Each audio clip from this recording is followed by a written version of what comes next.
더 기쁜 설교, 오늘은 요한계시록 4장 1절로부터 11절까지 말씀으로 열린 문이라는 제목으로 말씀을 나누겠습니다.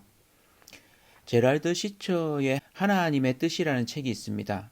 위트워스 대학교의 종교철학 교수인 이 제랄드 시처는 음주운전자가 낸 교통사고로 인해서 장모님과 아내, 딸을 한 번에 다 잃었습니다. 힘든 시기를 보내고 그러한 가운데 하나님의 뜻을 묻고 찾았습니다. 그리고 그 내용을 정리해서 하나님의 뜻이라는 책을 내어 놓았습니다. 인생의 역경과 고난 가운데 하나님의 뜻을 찾는다는 것이 어떤 것인지 일상 가운데 소소하지만 놀라운 신비로 잘 풀어내었습니다. 그가 말하는 한 가지는 이런 것입니다. 인생에서 문을 하나 열고 들어가면 그 다음 문으로 갈 준비를 한다는 것입니다. 그 준비가 어떠하냐에 따라서 그 다음에 문이 2개가 되기도 하고 3개가 되기도 하고 하나가 되기도 한다는 것입니다. 그럴 때마다 우리는 그 문 중 하나를 선택한다는 것입니다. 하나님의 뜻을 물으면서 말이죠. 제가 대학교 4학년 졸업을 앞두고 진로를 두고 한참 고민했습니다. 제가 갈 수 있는 길은 3가지 정도였습니다. 3가지 문이 있었죠. 취업을 하거나 교육대학원 진학을 하거나 간사가 되는 것이었습니다. 그것을 두고 고민하면서 동기들을 만나 묻기도 하고 또 간사님을 만나 물었습니다. 그리고는 결정을 하게 되었죠. 많은 필요들, 또 어머니를 비롯한 여러 요구들, 주변의 평판 등을 생각하게 되었습니다. 그때 한 간사님이 제게 해주셨던 말이 제게는 참 도움이 되었습니다. 모든 부유물들이 가라앉도록 차분히 기다리라고. 다 내려놓고 그 부유물이 좀 가라앉게 되었을 때 결정을 하라고. 실제로 저는 부유물이 좀 가라앉고 차분하게 결정을 내릴 수 있었습니다. 그리고 하나님의 뜻을 구하면서 아브라함을 시험하셨던 하나님이 저를 믿음의 시험의 길로 인도하심을 확신하게 되었습니다. 그리고는 간사의 길을 걷게 되었습니다. 가끔씩은 우리의 삶에 사면이 막힌 듯한 순간을 맞이하기도 합니다. 어쩌면 사도 요한이 그렇지 않을까 싶습니다. 도미티안 황제의 시기 교회는 박해로 허물어지고 지하로 다 숨어들었습니다. 그와 함께했던 사도들은 다 순교하고 자신만 남았습니다. 자신 또한 밤모섬에 유배되어서 돌을 캐며 지내고 있습니다. 그런 가운데 주님이 찾아오셔서 그를 만나 주셨습니다. 그리고 7교회, 아시아의 7교회를 향한 말씀을 전하십니다. 그들이 겪고 있는 어려움 중에도 잘 견디고 이기라고 말씀하십니다. 성령이 교회에 주시는 말씀을 들으라고요. 주님은 그 교회들을 어떻게 보시는지를 말씀하십니다. 참 힘든 순간이기도 합니다. 자신이 볼 때는 참 잘하고 있다고 여겼던, 자신이 그 교회의 장로로 또 감독으로 섬겼던 에베소 교회를 향해서는 칭찬하시기도 하지만 첫사랑을 잃어버렸다고 말했습니다. 좀 놀랐을 것 같습니다. 큰 교회인 사대 교회를 향해서는 이름과 명성은 있지만 죽은 교회라고 말했습니다. 라오디게아 교회를 향해서는 스스로 부유하다 하지만 실은 가난한 교회라고 말씀하십니다. 반면에 고난과 가난으로 인해서 힘든 서머나 교회를 향해서는 부유한 자, 실상은 부유한 자라고 이야기합니다. 미약한 교회로 알려져 있는 빌라델비아 교회를 향해서는 작은 능력으로 충성된 교회라고 말했습니다. 우리 교회가 작은 교회지만 주님 앞에 충성함으로 인정받는 교회 되기를 간절히 원합니다. 빌라델비아 교회를 향해서 열린 문이라고 이렇게 열린 문을 두었다고 말씀하십니다. 요한계시록 3장 8절이죠. 볼지어다 내가 내 앞에 열린 문을 두었을 때 능히 닫을 사람이 없으리라. 내가 내 행위를 아노니 내가 작은 능력을 가지고도 내 말을 지키며 내 이름을 배반하지 아니하였도다. 여기에 등장하는 열린 문이 오늘 4장의 본문의 시작에도 이어집니다. 3장에서 지향해야 되는 중요한 교회, 빌라델비아 교회였고 그 빌라델비아 교회를 향해서 하나님이 열린 문을 두었다고 이야기하시고 그리고 그 열린 문을 통해서 4장의 천상의 예배, 하나님의 보좌가 펼쳐집니다. 3장까지 서론을 마쳤습니다. 그리고 초대교회가 겪는 상황을 말씀하시면서 칭찬하시고 격려하시면서 또한 그들에게 분발을 요구하셨습니다. 4장부터는 두 번째 장이 펼쳐집니다. 4장부터 16장까지 한편으로 사도 요한이 보게 되는 놀라운 환상, 하나님의 계시가 펼쳐집니다. 그 놀라운 세계로 같이 들어가 보도록 하겠습니다. 요한계시록 4장 1절은 이렇게 시작합니다. 이 일 후에 일곱 교회를 향해서 말씀하신 것을 그가 받아 적은 거죠. 이 일 후에 내가 보니 하늘에 열린 문이 있는데 내가 들은 바 처음에 내게 말하던 나팔 소리 같은 그 음성이 예수님의 음성이죠. 이르되 이리로 올라오라. 이후에 마땅히 일어날 일들을 내가 내게 보이리라 하시더라. 이 시작엔 하늘에 열린 문이 있습니다. 마치 구약에서 형 에서를 피해 도망가던 야곱이 노상에서 한 바위에 의지해 잠이 들었을 때 하늘에 열린 문을 보게 됩니다. 그 문으로 사다리가 있고 천사들이 오르락내리락 합니다. 그리고 그 열린 문 위로 하나님이 계십니다. 창세기 28장 15절에 하나님이 말씀하십니다. 내가 너와 함께 있어 내가 어디로 가든지 너를 지키며 너를 이끌어 이 땅으로 돌아오게 할지라 내가 내게 허락한 것을 다 이루기까지 너를 떠나지 아니하리라 하신지라. 아멘. 야곱은 하나님이 여기 계심을 깨닫게 됩니다. 보게 됩니다. 그리고는 이곳을 베델, 하나님의 집이라고 이름 짓게 됩니다. 하나님을 만난 것이죠.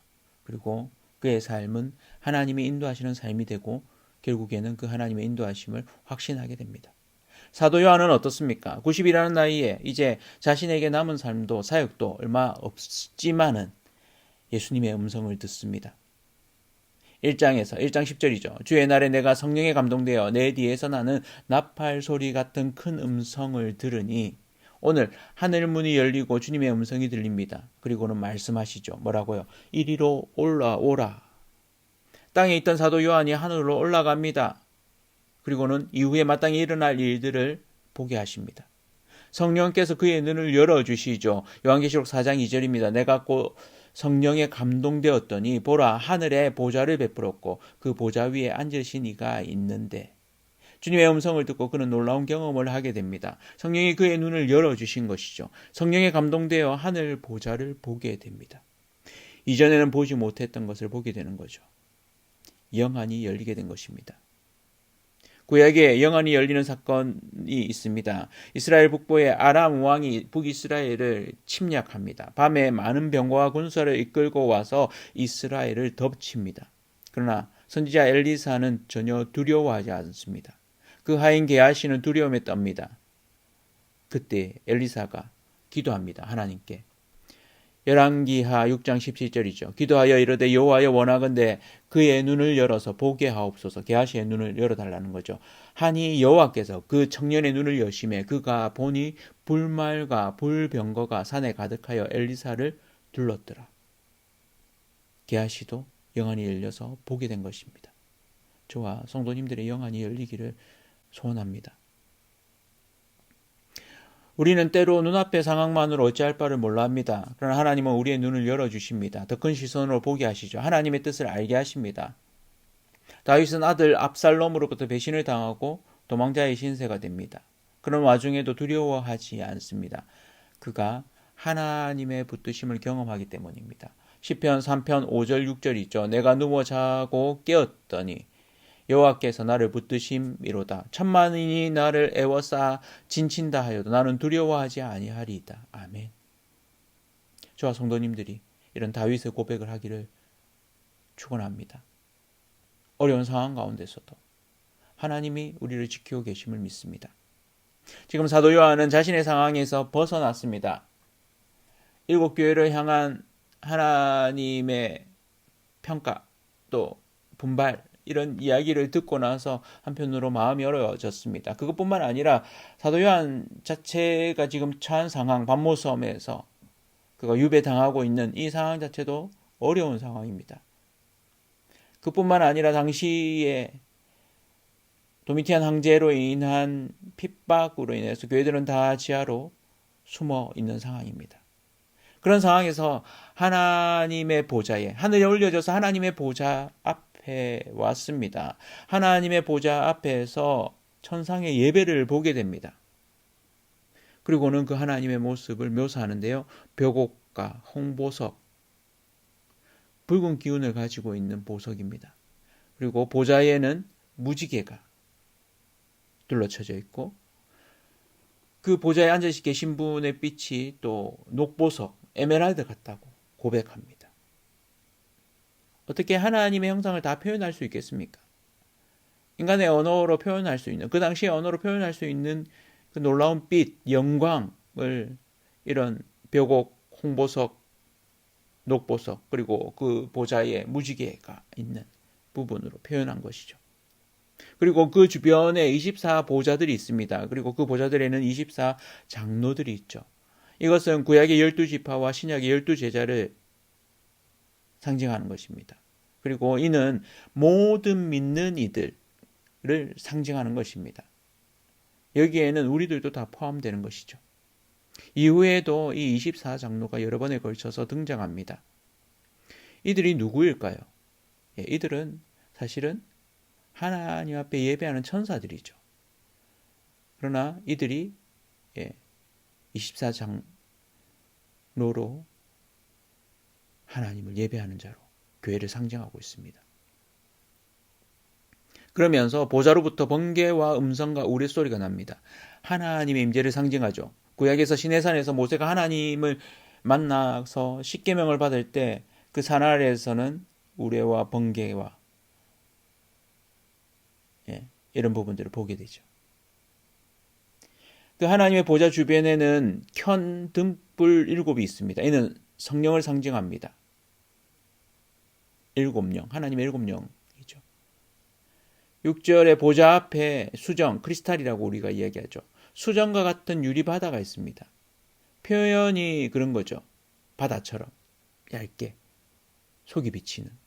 그런데 바다는 아닙니다. 그리고 그 주변에는 네 생물이 있습니다. 이 생물의 모양새가 어떻습니까? 사자, 송아지, 사람, 독수리입니다. 날개가 6이고 그 앞뒤에 눈이 가득합니다. 이들은 피조물의 대표격을 드러냅니다. 사자가 짐승의 대표, 송아지가 가축의 대표, 사람이 피조물의 대표, 독수리는 조류의 대표입니다. 이들이 하나님을 찬양합니다. 그러나 이들이 찬양하는 가운데서도 이들 앞뒤로 눈이 가득합니다. 다 지켜본다는 것이죠. 지혜가 가득하다는 것입니다. 살핀다는 것입니다. 그 앞에 서 있는 사도 요한이 얼마나 거룩함에, 두려움에, 경외감에 둘러싸였을까요? 이 놀라운 광경을 사도 요한이 보게 됩니다. 저와 여러분들이 이곳에 있다면 어떻겠습니까? 오늘 본문의 하이라이트, 하나님의 보좌를 보는 순간 엄청난 위압감과 온 우주의 통치자 되신 하나님을 경험하는 것입니다. 하나님의 그 보좌, 성령의 이끄심, 예수 그리스도의 나팔 소리 같은 큰 음성 가운데 네 생물의 찬양 소리가 들립니다. 요한계시록 4장 8절이죠. 네 생물은 각각 6날개를 가졌고 그 안과 주위에는 눈들이 가득하더라. 그들이 밤낮 쉬지 않고 이르기를 거룩하다 거룩하다 거룩하다 3번에 걸쳐서 얘기하죠. 주 하나님 곧 전능하신 이여 전에도 계셨고 이제도 계시고 장차 오실 이시라 하시고. 놀랍지 않습니까? 현실 세계에서 도미티안 황제를 향해 신과 같이 떠받드는 이런 시대에 살고 있었습니다. 그렇지 않으면 믿는 이들은 황제 숭배를 하지 않으므로 사자굴에 사로잡혀가고 죽음에 처하게 되었습니다. 그러나 사도 요한을 천상의 예배로 하늘로 올려서 하느님 보좌에서 이루어지는 그 예배를 통해서 진짜 왕이 누군지, 진짜 통치자가 누구인지를 눈을 열어 보게 하시는 것입니다. 영적인 실체를 보게 하는 것이죠. 생물의 대표, 피조물의 대표가 하나님을 향해 영광을 돌려드립니다. 찬양을 돌려드립니다. 진짜 통치자는 도미티안 황제가 아니라 하나님이심을 드러내고 있는 것입니다. 때로는 삶의 절박함과 두려움 가운데 이 땅을 다스리는 존재가 우리의 어떤 지도자, 통치자로 느껴지고 그로 인한 두려움을 느낄 때 하나님이 우리를 천상의 예배로 초대하셔서 진짜 통치자가 하나님이심을 보이게 하시는 것입니다. 우리의 예배 가운데 진짜 통치자가 하나님이심을 확신하게 되는 것입니다. 그것이 우리의 예배입니다. 같이 모여서 예배하는 것이죠. 그뿐만 아니라 우리의 삶 가운데, 찬양 가운데, 기도 가운데 하나님 앞에 하나님을 만나는 그런 경험인 것입니다. 24장로가 보좌 앞에 엎드려 경배합니다. 그리고는 독특한 행동을 합니다. 자신의 간을 드립니다. 하나님이 씌우신 금관인데 그것을 다시 하나님께 돌려드립니다. 이 행동이 무한 반복됩니다. 하나님은 다시 그들에게 받았던 관을 또 그들에게 씌워주십니다. 그러면 그들은 또 하나님께 그 관을 드리는 것이죠. 요한계시록 4장 11절에 나옵니다. 우리 주 하나님이여 영광과 존귀와 권능을 받으시는 것이 합당하오니 주께서 만물을 지으신지라 만물이 주의 뜻대로 있었고 또 지으심을 받았나이다 하더라.